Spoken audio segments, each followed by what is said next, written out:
quickly move on to Mr. Ninder Johal. From your experience, what key factors would you say are crucial for attracting sustainable investment to East Africa?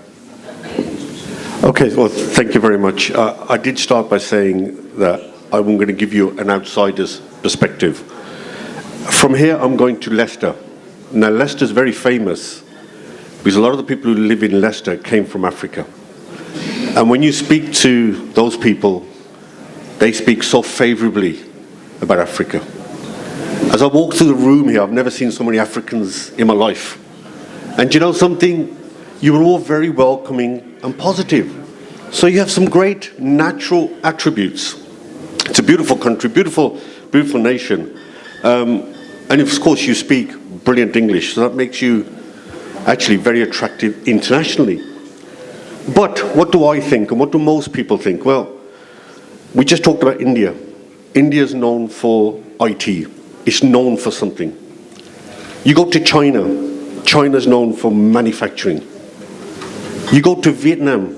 They're now competing with China for low cost. You say Africa. What are you known for? Nobody knows what Africa is known for. So your primary challenge is a brand challenge. You've got to collectively, by the way, this is not just government. Everybody sitting in this room has a responsibility, and you are great ambassadors. I've met most of you here, you're fantastic people. But actually, you're the solution to your branding problem. You all own that solution, all of you. Not just one individual, not just one government. I hear wonderful things about the way Africans have adopted IT. You've adopted the movement towards cashless society quicker than most nations. You've actually got a march ahead of other people. I think collectively, all your nations, I see East Africa. What you don't have, and I had an article from the Financial Times, it reads, Africa struggles to capitalize on overtures, in other words, people who are interested from global powers. So in other words, these people are on your doorstep, but for some reason, there appears to be a barrier that they can't get over. Go back to 1947, India was on its knees. It was on its knees. By 2050, it will be the biggest economy in the world. So what have they done that Africa appears to be holding back? They've embraced inward investment. Don't shun it. Embrace it. They've understood that we need to be business friendly. I tell you, I've been on TikTok. Some of the best entrepreneurs come from Africa. They are fantastic on TikTok.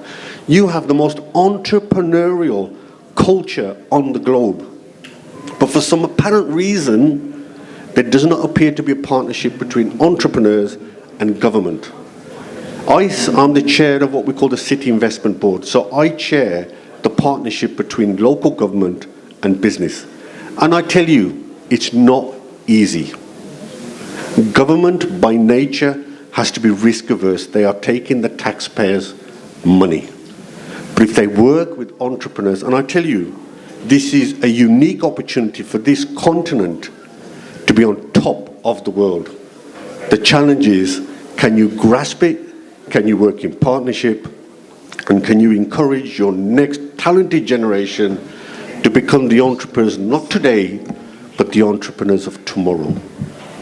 I say to you all, you are fantastic people, you have a fantastic nation, you have a fantastic block of countries. Your time has come. Europe is tired. US is stagnant in terms of growth. Africa is the place to be. Thank you very much, Mr. Ninder Johal. Please tell us, how do you think East African countries can better position themselves to attract UK investors, particularly in manufacturing and technology? Yes. Okay, sorry, I didn't realize I thought it was for you.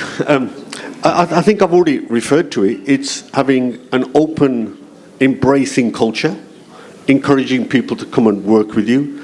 You have a fantastic airline. You have a great understanding and culture of tech.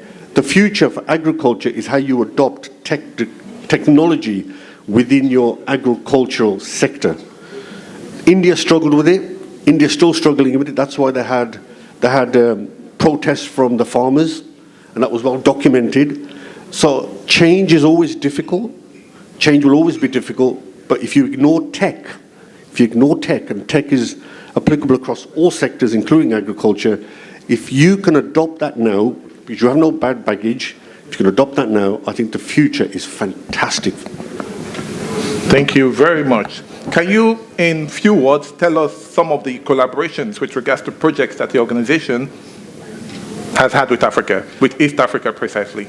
Okay, so I can't refer to Africa. My earlier comment was I've never done anything with Africa, but I can tell you locally, as a locality, we bid for money from the government. The money comes in, we bid for it. We don't then wait for the government to tell us where to spend it. We spend it where we think it is right because we are local.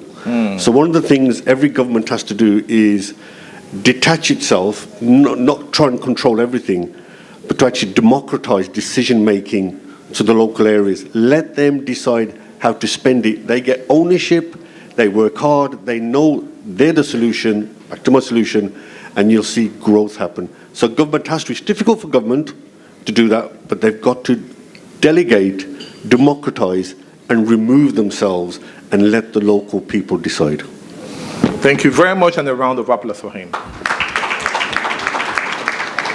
Exchange rate fluctuations, capital controls, repatriation restrictions, and liquidity risks are among the variables impacting FDI, specifically in this region. What do you think needs to be done to reduce the barriers and facilitate smoother transactions across all the industries that you address? FX is a big challenge. We're seeing that hard currency sourcing is a big challenge.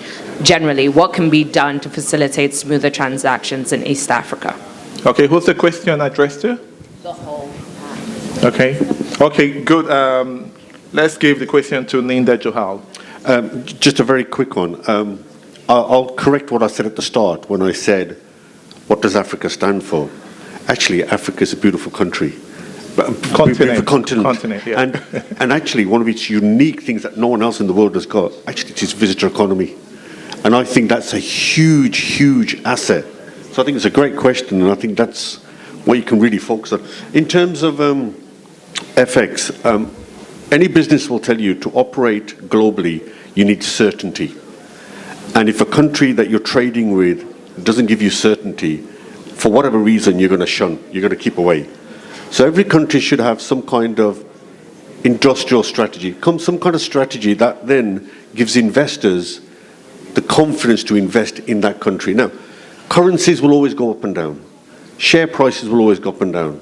That will never change because you'll always get turbulence in economic markets. But economic markets always shift up and down depending on their confidence in the country they're investing in.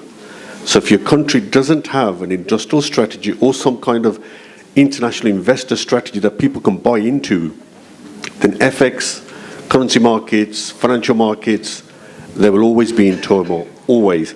And that's why the American dollar has always been strong, because investors have always believed that the American dollar was the safest place to put your money. So unless government can articulate that certainty, then it's very difficult for business to invest and very difficult to manage that turbulence that you referred to. Thank you very much, Ninder Johal. At this Actually, it's not about me. You have a beautiful continent, you have beautiful people, and you have amazing potential. You've got to continue to embrace change, but above all, I think you should continue to dream, and I think you should continue to believe.